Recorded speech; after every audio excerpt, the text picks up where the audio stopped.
Young people who went to movies in the 1950s, I think, placed a great deal of stock in the poster. I know I used to go to 2 theaters in upstate New York called the Madison and the Arnett religiously every weekend, and we always spent a long time before the movie started, and you always got there very early just to perform this action, studying posters in the lobbies and trying to figure out what was going to happen next week.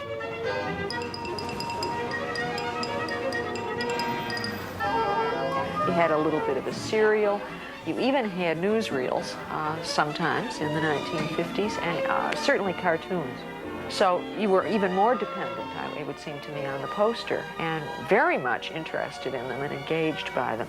I can't say that we ever stood around and said, wow, look at the rupture of the picture plane as 6-year-olds, but we did say, oh, we gotta come and see that one.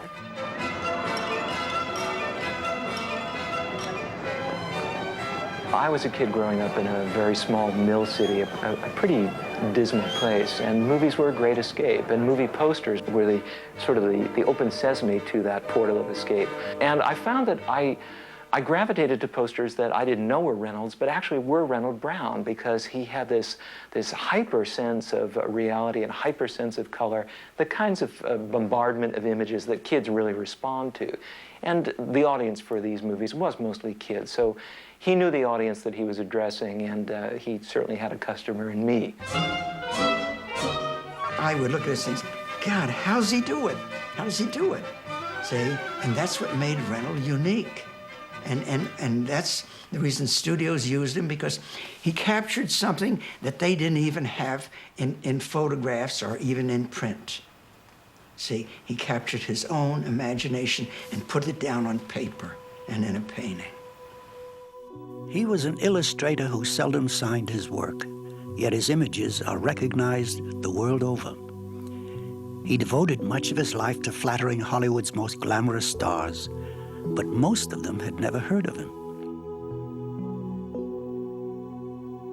To his neighbors, he was a model of humdrum plainness, the father of 8 children, but his inner life was torn by contradictions. In his paintings, he depicted Middle America's most romantic longings, paranoid fears, and bizarre fantasies. Reynold Brown was one of the great Hollywood movie poster artists of his time, who left Hollywood in disgust, driven away by an onslaught of movies about monsters, motorcycles, and beach parties. He moved as far away from his former life as anyone could, to the near total isolation of western Nebraska. In the middle of nowhere, he lived out his life pursuing art for its own sake, burning bridges to the past. This was a man who drew bug-eyed monsters. He has a following in the world he will not see again.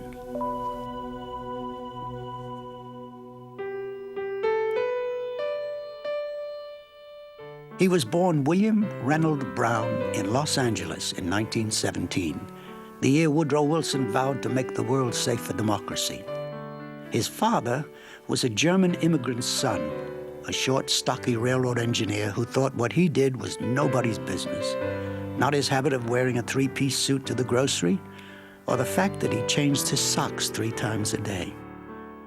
His mother, the daughter of a Scotch-Irish linen merchant from Belfast, was a perfectionist. The Browns held themselves a notch above the provincial middle class of California's San Gabriel Valley, and together they cultivated meekness, subordination, and civility in their children. Reynold and his sisters grew up indoors, not out, mastering the violin, listening to opera on the radio, speaking a proper English, and drawing. By the age of 5, pastimes other than drawing interested Reynold not at all. He drew constantly. In later years, he would speak of sitting quietly on his back porch, filling tablets with scenes of mortal combat from the First World War.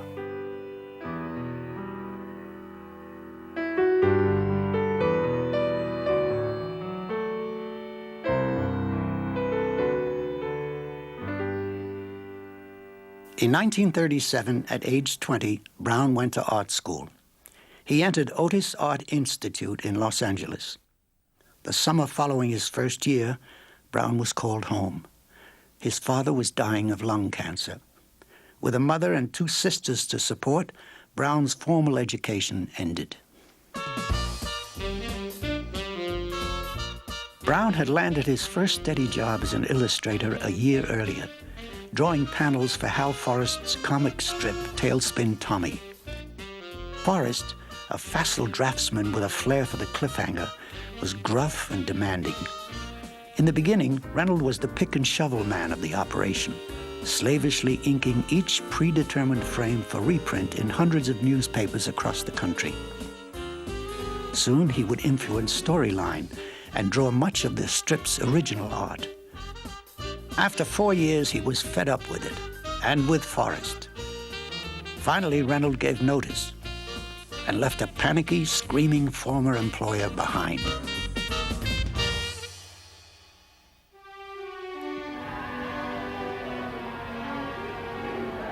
The year Brown left Forrest was no less than momentous. It was 1941. Events in Europe had built to a terrible storm.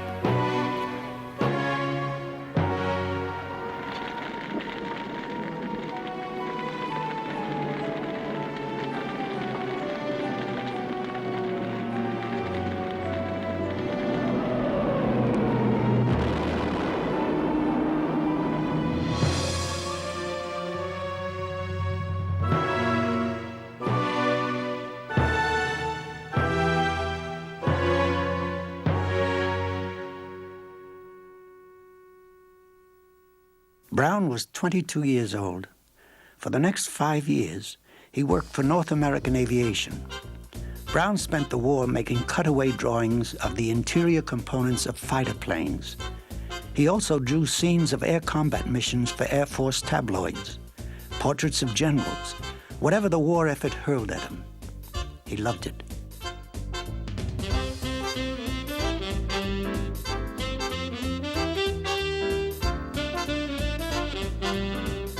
He also loved one of his fellow illustrators, a beautiful Swiss-Mexican girl from a well-to-do California family by the name of Mary Louise. In 1946, he married his former colleague at North American. Her family, devout Catholics, were, for the moment, horrified. His family, nominal Methodists, were not. The war over, his career at a crossroads, he decided to go east.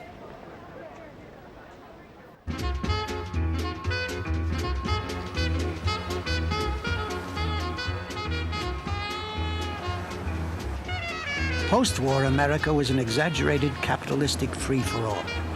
New York was a hotbed of consumerism, restyling itself hand over fist. The art world would soon be in turmoil.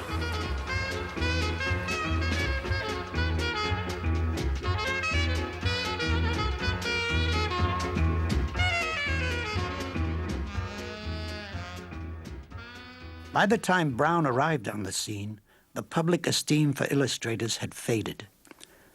Tarred by the brush of commercialism, the illustrator had no friend in the art critic either. Nevertheless, there was money to be made. Burgeoning advertising and publishing markets were hungry for what Brown had to offer. For the next 5 years, he illustrated magazine stories for Argosy, Boy's Life, Outdoor Life, Popular Science, and Mechanics Illustrated. He also illustrated covers for Signet and Bantam paperback books, among them Walter Van Tilburg Clark's The Oxbow Incident and William Faulkner's Sanctuary. Though he worked comfortably from imagination and from life, Brown stored up sheaves of reference material and intermediate drawings for his commissions.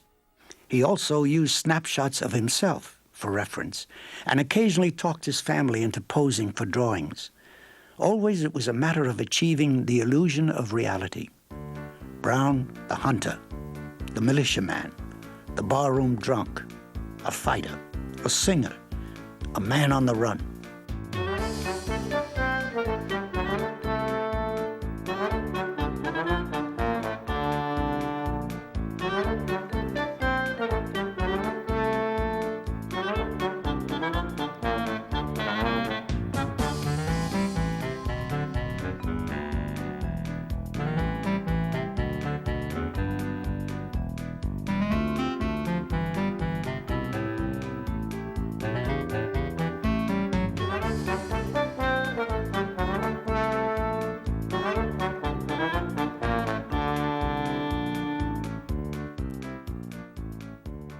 In 1951, Brown and his family returned to Los Angeles. Brown was 34 years old, fair-haired, and ramrod straight. His looks could have gotten him a screen test. He couldn't have been less interested. Los Angeles was a glitzy town of 2 million in 1951. Joseph Mankiewicz had just won an Academy Award for All About Eve. John Huston had just premiered The Asphalt Jungle, starring the young, relatively unknown Marilyn Monroe. And Louis B. Mayer, still the head of MGM in 1951, was the most powerful man in Hollywood. It was a roaring, paranoid town of egos. On top of it all, dozens of film stars, writers, producers, and directors sat before the House Un-American Activities Committee in one of the most insidious manhunts of the decade. The shy, retiring illustrator paid no attention to any of it. In 1951, Brown got a job teaching head and figure drawing at Art Center College of Design in Pasadena. His students remember him as a kindly, orthodox teacher and modest to a fault. At a faculty exhibition, Brown's work caught the eye of Misha Kalis, one of Universal Studios' most prolific art directors, with a string of successful movie poster campaigns to his credit. Kalis offered Brown the chance to paint the poster art for The World in His Arms, starring Gregory Peck and Ann Blythe. Reynold pounced on the opportunity. Brown was paid $350 for his first big commission. He supplied a dozen preliminary drawings and a completed painting. Like every other promotion department illustrator, he worked tirelessly, and nobody noticed. Never in studio art departments was there a promise of more work to come. In Hollywood, Brown remembered, once you've finished a job, you're out of work.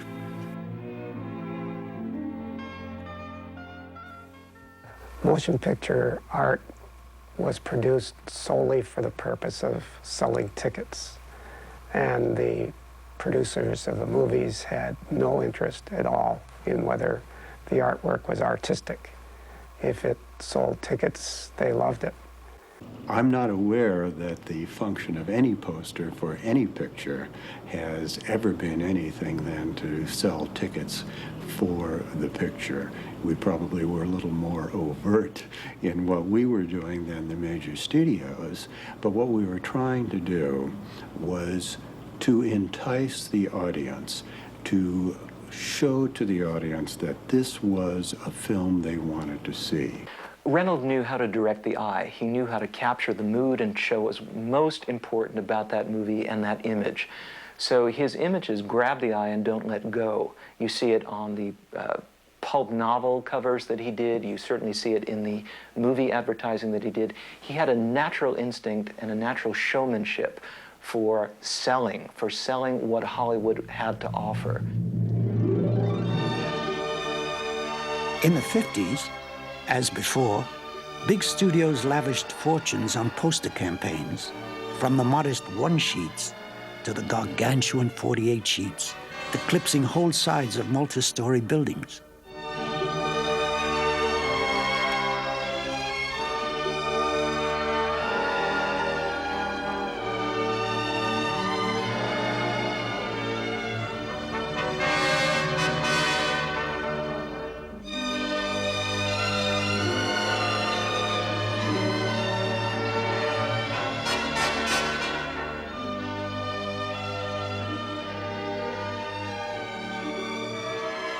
Like movie stars, movie poster illustrators were typecast in certain styles. Brown was often given historical epics to illustrate: Spartacus, Mutiny on the Bounty, and Ben-Hur. As well as getting the likenesses of the stars, Brown could be depended on to dream up an accompanying vignette of action for the background design. Brown was especially capable in this regard because he could make up as much as he relied on reference. He had so much experience that he could almost make up anything he needed. and draw it from any position he wanted. He had all these wonderful little touches, and he wasn't tight in, like people airbrush. She would never use an airbrush or pick at little hairs on the head or something. No way. Everything was a broad stroke. It told exactly what the person was, what he was doing.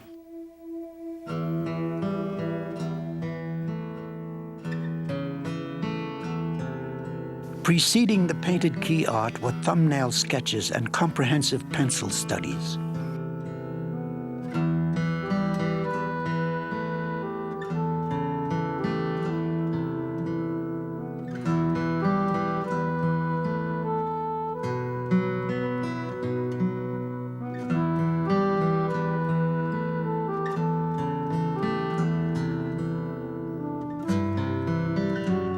For movies with big-name stars like James Stewart and Rock Hudson, an art director would sketch in ovals where the faces of the actors were to be drawn.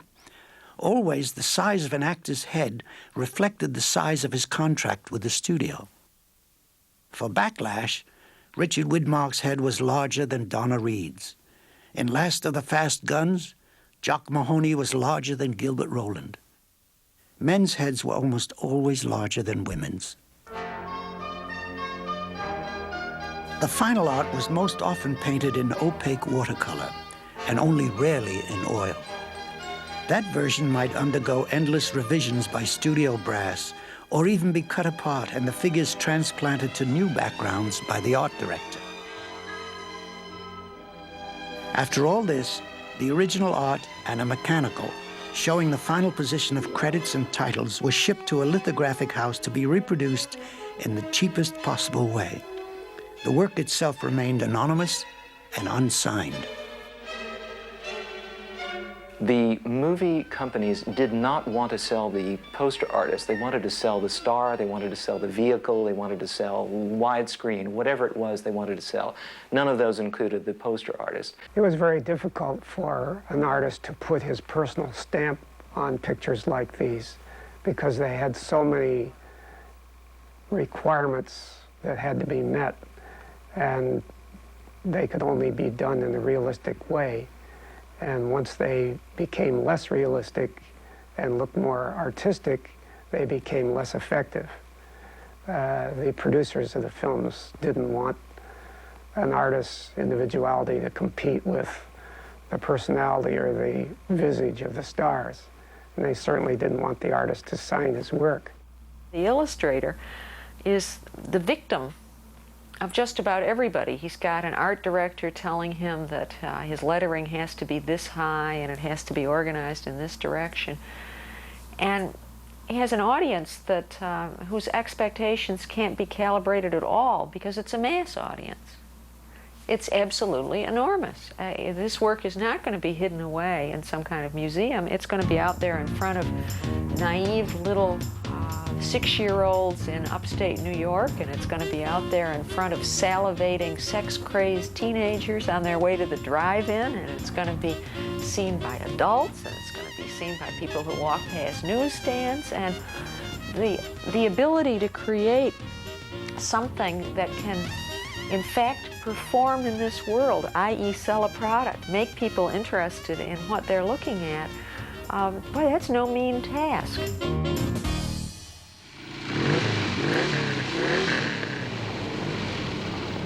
Competition among studios and theater owners was to the death. The average number of movies released each week never slumped below 15. Because of the short runs, movie theaters depended on audiences getting familiar with their product fast. Added to this was television. The sale of TV sets doubled between 1949 and 1950.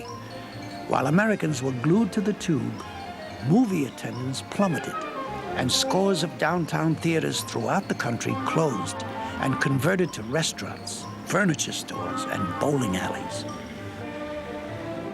The effort to get the fickle movie-going public to cast off their TV trays and leave Hopalong Cassidy to fend for himself redoubled. The drive-in was born. By 1951, more than 3,000 drive-ins countrywide wooed families with in-car heaters, diaper service, and even free Bibles.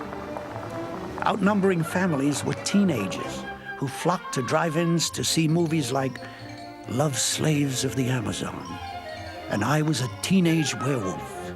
A snappy title and an ad campaign brought them in by the carload. My partner, Jim Nicholson, was a great title man. He was a man who would have a few drinks at night, and not too much, but he'd come in the next morning and he'd say, "Sam, I think I've got a great title." And I would listen with breath abated, and he would say, "I Was a Teenage Werewolf."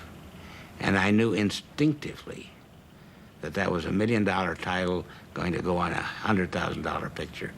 There had never been a picture with the word teenage in the title, but it fitted exactly what we were aiming at.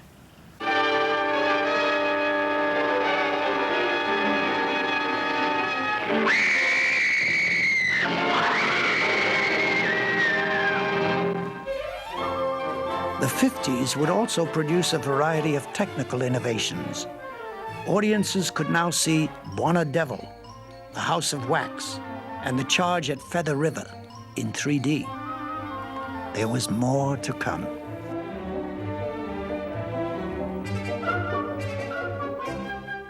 Theater owners, bitten hard by competition from TV, pounced on sci-fi and horror films. Always you wanted to grab the eye, you wanted to tell exactly what the ticket would buy. And what the ticket would buy in the case of horror movies was usually sex, violence, and Holocaust. Incredibly huge, with incredible desires for love. And of course, you wanted to show the monster as representative of that Holocaust. So even if what you had in the movie looked like spaghetti on strings, what you showed in the poster was an enormously frightening creature from the id, covered with hair, loaded with tentacles, and something far more interesting than the movie ever delivered. A giant monster 100 feet high, or beauty by day, lusting queen by night. And they spoke to that same sense of larger than life, something really dangerous and strange that you're going to see here, and they really drew people in. But we came back. We came back week after week, and it was largely the posters that drew us in. Despite the clear evidence of our own eyes and experience that these films were virtually all alike, somehow or another you'd get outside after this black and white experience, and the color poster and these marvelous actions, and the fact that the monsters are always huge, of course, and they never actually turn out to be quite so big. I can remember Godzilla posters, for example, that advertised this monster is actually big, so that you would go. Generally speaking, the posters had something to do with the movies, but, and there were some cases, as a matter of fact, where the posters brought out something new, where we actually went back and would shoot an extra scene. But there were, of course, times, and that's true of every company, when they exaggerate. Let's just say they exaggerate. Not mislead, really, but just exaggerate. A film should be exciting, just that. You can do almost anything to an audience except bore them. And the advertising campaign should be even more exciting than the film. There were some exhibitors, more than one, as a matter of fact, who would say to me, "Sam, you ought to put sprocket holes in the posters and throw the pictures away." Which he meant well. I think he meant well. Publicity stunts associated with the horror genre flourished throughout the decade. William Castle, B-movie horror king, dominated the period with numberless promotions, all of them outrageous. Among them, The Fright Break, which offered refunds for cowards who could not face the last terrifying moments of homicidal. The Lloyds of London life insurance policy that protected your family if you were frightened to death at the movies. And Castle's magnum opus, Percepto, in which buzzers on the theater seats delivered a jolt of electricity when the tingler appeared on screen.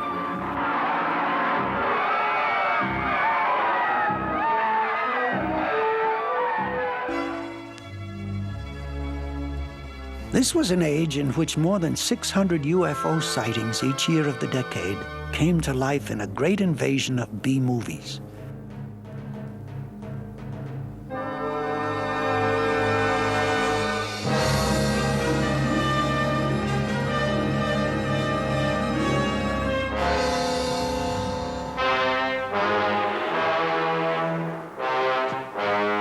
Only one scientist dared investigate the incredible phenomena. Our pet dog reverted to an antediluvian wolf. Look at those teeth. That dog is a throwback. Now, before your very eyes, see a man revert to a half-human anthropoid from the dawn of creation. A monster leaving behind a trail of death and destruction. Oh, it's impossible. Nobody's got a footprint like that. Are you a member of the Communist Party? Or have you ever been a member of the Communist Party?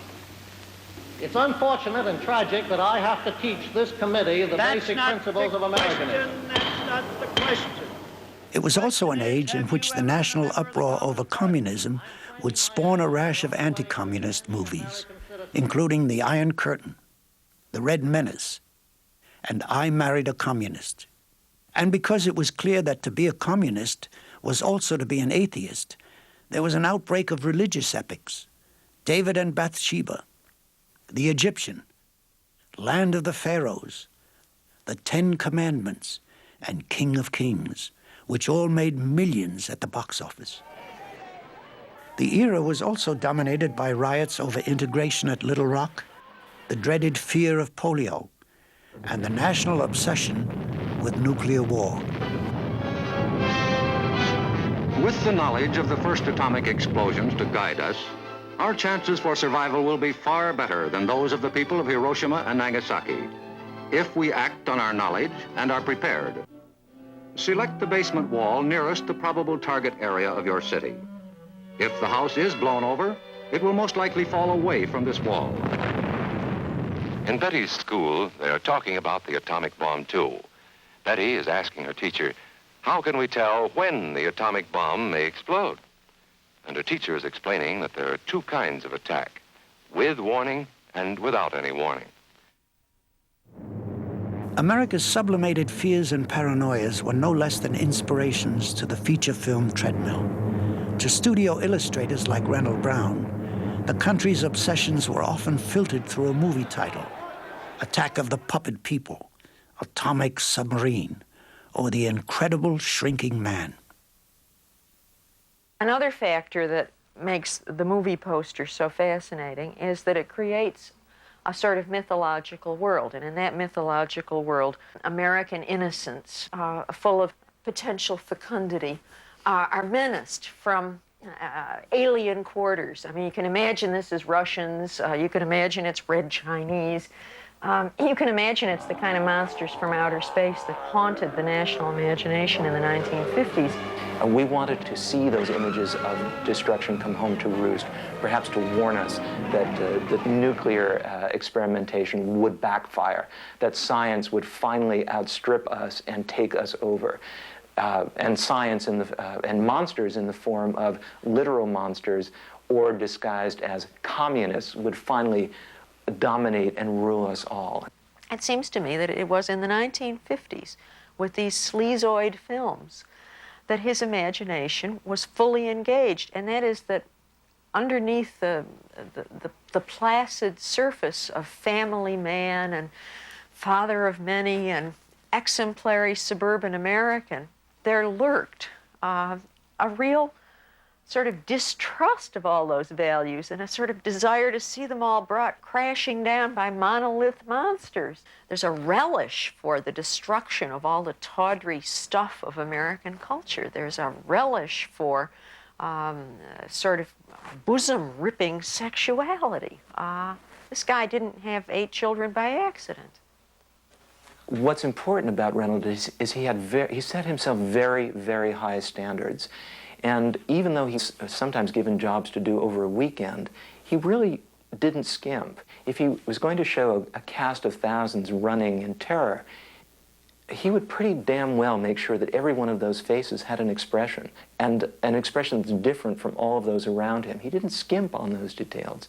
The downside came when the movie studios printed the posters very cheaply, very inexpensively, and all of those great faces and details became a blur. Nowheres in the painting will you find that he's faking it, or not quite finishing something, leaving an important aspect of the figure or the action out. Not Reynold. He put it in, even in a simplified way. It was there. And that's what grabbed you when you saw his things, and why you knew it was Reynold.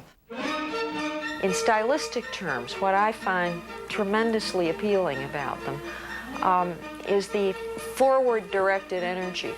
This is the case of a lot of Brown's work. This is the case of some of his magazine covers, too, where you have a submarine or an airplane zooming right out of the picture at you. Similarly, when you're walking past the motion picture theater, it's either an aggressive bosom is popping out of the picture plane at you, or it's a spaceship, or it's a gigantic monster is actually reaching out into space, rupturing those polite boundaries between the place art stops and the place life starts. That boundary that was something that fascinated the pop art generation of the 1960s. They were always trying to figure out where that boundary went. Well, the previous generation of illustrators had already figured that out. The man could depict anything. He could draw anything. He seemed to be able to draw anything from any angle, any kind of scene, any kind of perspective. Well, Reynold always has had the ability of seeing something once and then being able to draw it. Weeks later, sometimes months later, it didn't matter. He would remember it. So a lot of scenes that required different positions or different costumes, if he had seen the costume once, he knew how to put that costume on the person so it would look authentic. I'm standing there with this boot and the sword and my arm up and very dramatic. And then he puts Maureen O'Hara on me.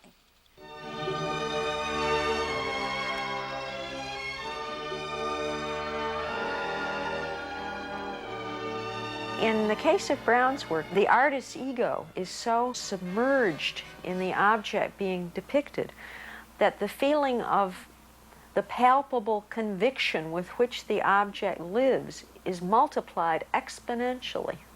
That's part of what creates the energy in Brown's work. In a fine artist, that same amount of energy might go into ego enhancement, and calling attention to the fact that this is the work of X. In Brown's work, and the work of any really good illustrator, it seems to me, all of that energy is taken and channeled into the objects being shown to you so that they take on a kind of ferocity.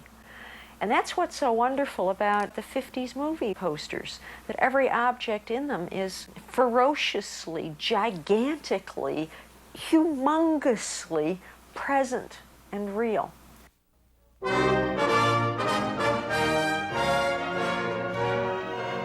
Unencumbered with taste or historical accuracy, Hollywood gushed dozens of overblown sword and sandal epics, chock-a-block with hot-blooded stars and skimpy costumes. The distant past came to the screen in epics like Spartacus, Ben-Hur, and How the West Was Won. The epics were a real translation of American love of material objects, a translation of prom dresses and automobiles as chariots into remote times and places to give us a sense, I think, of our sort of historical rightness. They also gave us a wonderful opportunity to see history Americanized. I think particularly of the scene in Spartacus where Tony Curtis rushes in to see Kirk Douglas and is about to pledge his honor and his fortune forever, and he rushes into the room, falls to one knee and says, "Spartacus, Spartacus, I will follow you to the ends of the earth." Now, if that isn't Americanized history, I don't know what is. One of the great lines in motion picture history.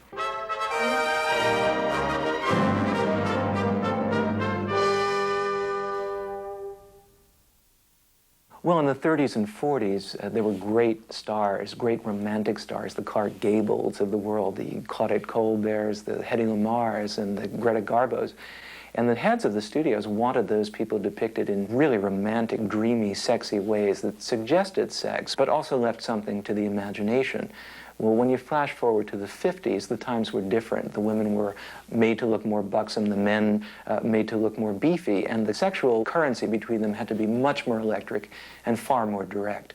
So you get more than passionate gazes. You get clinches, you get kisses, and you get people looking very much like they're ready to hit the sack. The 50s movie audience, at least for love slaves of the Amazon and monsters on campus and such films, was not, in general, mom and dad. These were Saturday afternoon movies. The fact that they appealed so mightily is sort of fascinating and creepy all at the same time. We were trying to make films that were true to the youthful experience. The youthful audience was taking part of their cues as to what their experience should be from us. And we were partially leading them, but we were heavily led by them as well. A whole generation was modeling their behavior on things like how the boy and the girl interacted in such films. And that's something that the posters always bring home to you. It's the girl who needs protection. It's the girl whose clothes are falling off. It's the girl who's the sex object, and it's the square-shouldered young man who is somehow standing between her and destruction. I think in terms of sexual roles, when you think of Betty Friedan standing in her kitchen and despairing in the 1950s, you can understand in a way why she might.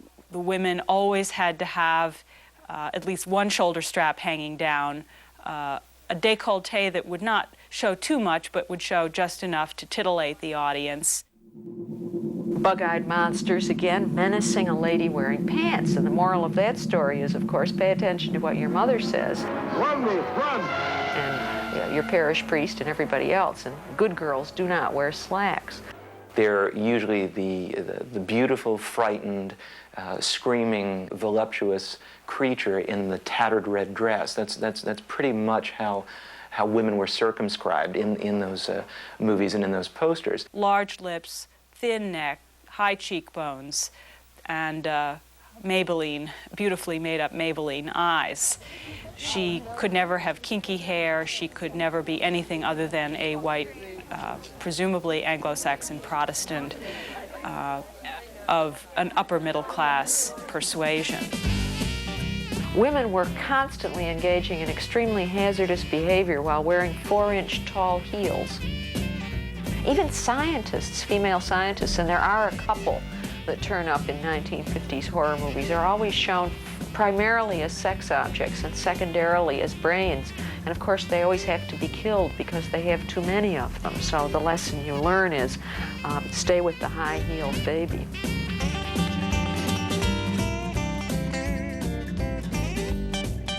The lurid, gusto-filled horror and action romance epics being churned out to entertain the movie-obsessed masses went on virtually uninterrupted throughout the decade. For every Seventh Seal and La Strada, there were 100 monolith monsters. Lacking the selling power of a bona fide star, producers relied on the poster to tease potential ticket buyers with a promise of a tantalizing story. Monolith Monsters is really an early ecological horror movie. It's the earth rebels. It's rocks that are terrorizing these people. And that's an absurd notion, but kind of a subversive notion for the 50s. And audiences rebelled. They wanted to see a dinosaur. They wanted to see a Mothra. They wanted to see a giant creature from the unknown, not rocks. So they didn't go for it. But the poster is charming, and the movie is even more charming. It's the very fiber of one's world that's being destroyed here, the great institutions of American society. You can even see your grandpa's Ford truck being destroyed. The automobile industry goes down for the count. Telephone poles falling over. This is enough to strike terror into the heart of any child. You can identify all the types and sorts of American mankind and womankind in the foreground of the work about to be blown to bits. Your neighbors, your friends, your teachers, the local minister, even the dog. Meanwhile, out of this terrible world flee the primal couple coming right at you. Maybe it's Ozzie and Harriet, except, of course, Harriet's dress has to be ripped right down to the navel to convey this suitable sense of sexual bonding that will no doubt go on immediately after the curtain has fallen. Brown's illustrations that deal with these same filmic topics positively delight in chaos. There is never one suggestion or one iota of a suggestion that order will be restored. What he likes is the sense of disorder. Houses being smashed, individuals being propelled out of the picture into, thrown out of Eden into America, bug-eyed monsters running amok, that kind of thing. Never do you get a sense that the army will finally arrive and order will be restored and we'll all live happily ever after. The outcome is always up in the air and open.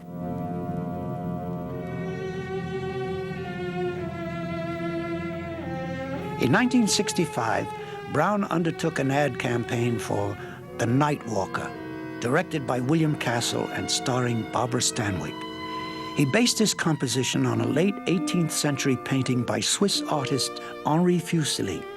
It was to be the most controversial picture of his career.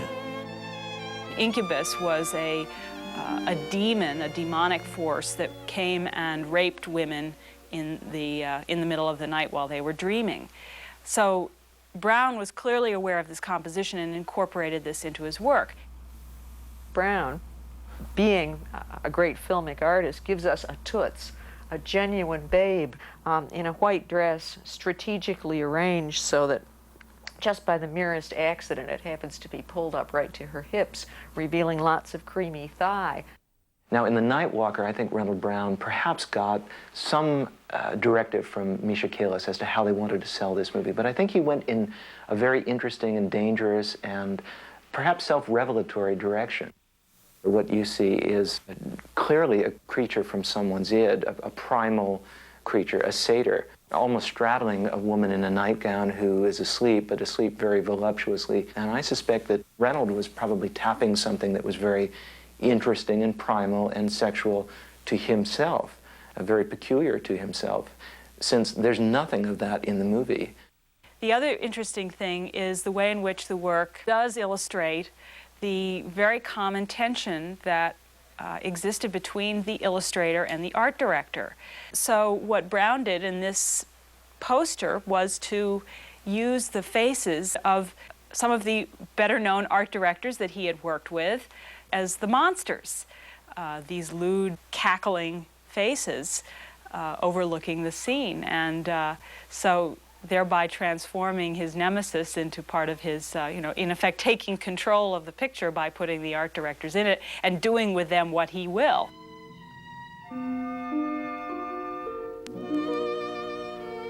He did more than just give an example of a horror film with some sex in it. He gave them a glimpse into a nightmare, a glimpse into their own psyches, into their own unconscious. I think what's interesting is that the art directors of Universal, when they saw the images that Reynold had come up with for this movie, decided that they would use them, but they would expunge all of that gallery of leering faces, and they would put some kind of loincloth or BVDs on the satyr. So it's sort of a lesson for the poster artist that you can perhaps break the boundaries and perhaps you can tap into something that's a little more primal, but you will be stomped for that. There was a tremendous antagonism and animosity between the art directors and the illustrators. The poster artists were paid very little. Their work was often derided or mocked or ridiculed by the art directors. And I think most potently, their names were always taken off the artwork because the art directors wanted to keep them in check. He was a very elegant, soft-spoken, quiet man. And I think the art directors recognized in him perhaps something they could manipulate. Whatever they wanted, he'd let his imagination go and he could come up with a drawing. He was very proud of what he had done, and he felt he had done the best he could for the time allotted to him. And when he would take it in, he was hoping he'd get some word of encouragement, praise, whatever. And generally, they would say, "Thank you, Reynold," give a grunt or two, and that was the end of it. Well, more than likely, an illustrator on presenting a finished piece of artwork or even a sketch would be lucky if he got more than a grunt. I mean, and for an artist as sensitive and as dedicated as Reynold, this was pretty devastating. But this was a control mechanism. This was a way of saying, well, you're good, but you're not that good, and you can be replaced. He was not a salesman. You see, if he'd had some of the chutzpah and the selling ability, he would be far better known than he is and far wealthier than he was. I think Reynold too often did what he was told. I think he was perhaps a little too concerned about making sure that he would get the next job and not challenging the perceptions of the art director or the conventions of his time. Maybe he made a better fit with the world of the 1950s. Maybe that's the world that released his anger, and I see a lot of anger in the movie work. And as for the role of the art director, I sort of think of the role of the art director as sort of like the role of the ambient culture. He just sort of set up the circumstances in which the true emotion could vest itself.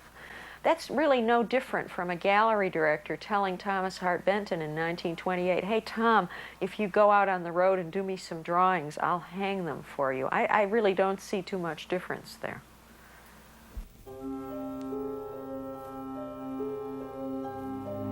Hollywood had turned a corner in the late 50s. Added to themes of science and technology enslaving humanity were increasingly graphic depictions of sex and violence. The straight-laced artist cringed with each new assignment. Finally, his distaste for the whole studio scene bubbled over. Among his last assignments was the Dunwich Horror, starring Sandra Dee, the former star of Tammy, prostrate in a shredded dress. That did it. It bothered him. He would do the drawing, but he didn't care for them, so he would have a tendency to cover them up or turn them up, the paper upside down, if one of the children happened to come near him, because he didn't want them to see their father doing this kind of a drawing. I think finally what brought Brown's reign over the poster era to an end was that movies really changed. They became more about beach party and sex, and I think the kind of innocence that Brown liked about the movies that he was assigned to do really ended. And how many variations could he wring on the same sort of thing? Movies became much more explicit, and he didn't want any part of it.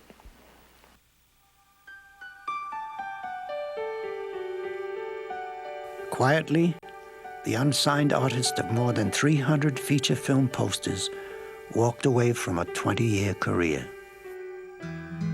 Brown did what dozens of other disillusioned commercial illustrators did in the face of what they thought was an unsavory trend. He took up Western painting, and after a few phone calls from panicky studio executives, was entirely forgotten. He was now the artist he always wanted to be, painting landscapes, cowboys, and Indians. Now Brown would show the world his own version of how the West was won. Dozens of highly romanticized, painstakingly rendered paintings followed. Most of the pictures that Brown painted for the movies were subjects that he had very little interest in, but he knew that he had to make them look exciting and larger than life. And it was a strain to have to continue to do this kind of picture. And eventually he became satiated with this exaggerated way of painting, and he really wanted to paint realistically and paint real people doing believable and real things. It's interesting to me that the man should have left Hollywood in disgust and taken up other pursuits and wanted to be a fine painter, because in my estimation, where he was operating at his finest was precisely in matching this titanic energy to the energies of the 1950s. I think the discipline refined him. I think it made him adhere to a certain line, and even though he didn't want to do those things, he was best at them. When left to his own devices, he was more routine, rather ordinary in fact. But somehow the strictures, perhaps the tension that existed between what he thought he could do and what he was assigned to do, and between him and his art directors, led him to some anger, maybe some force that was missing when he was left to his own devices. 5 years later, a stroke left his dominant left side paralyzed. The effect on his art was devastating. Always, he continued to paint.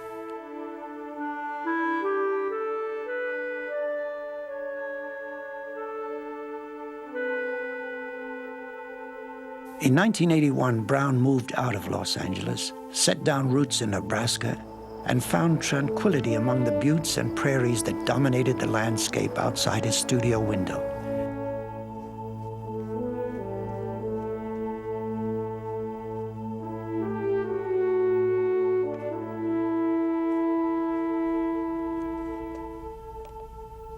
In August 1991, he died, an unfinished painting still on his easel. He was 73 years old.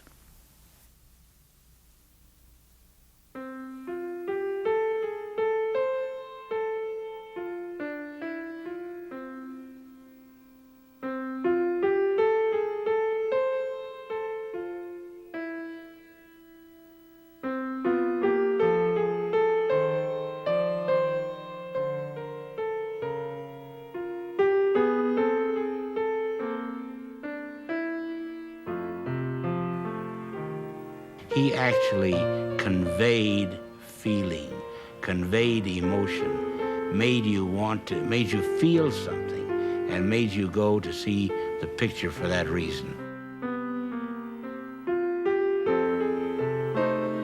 The Brown of the 1950s and the early 1960s is a person operating at the absolute top of his form, is still today engaging and interesting to look at, is creating extremely provocative images that juxtapose archetypes of American culture in an extremely tantalizing fashion. Well, I think that art can happen in the strangest places, even when you're trying to sell tickets or to sell a star or a movie. I think that art can happen in that way, and I think it's only elitism that prevents us from looking at things as, or dividing things between art and trash.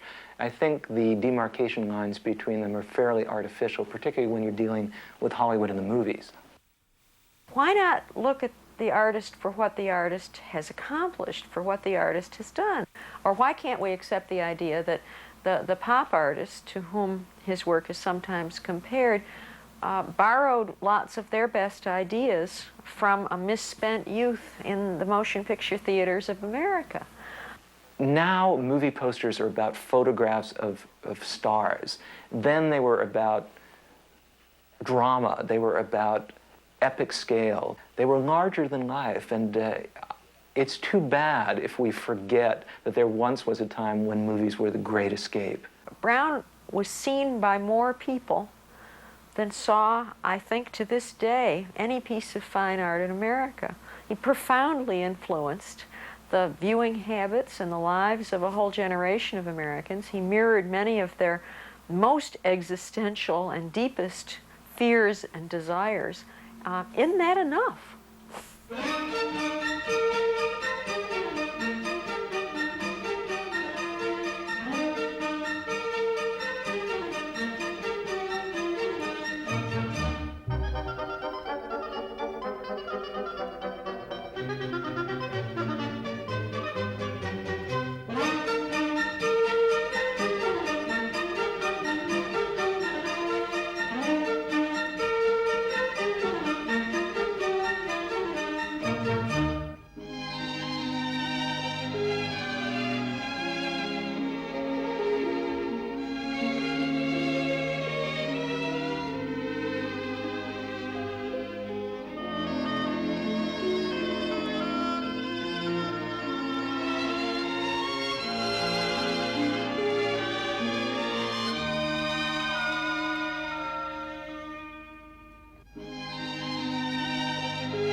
We're sorry about that. I had a bit of an interruption here in the broadcast. We're going to take things right from the top.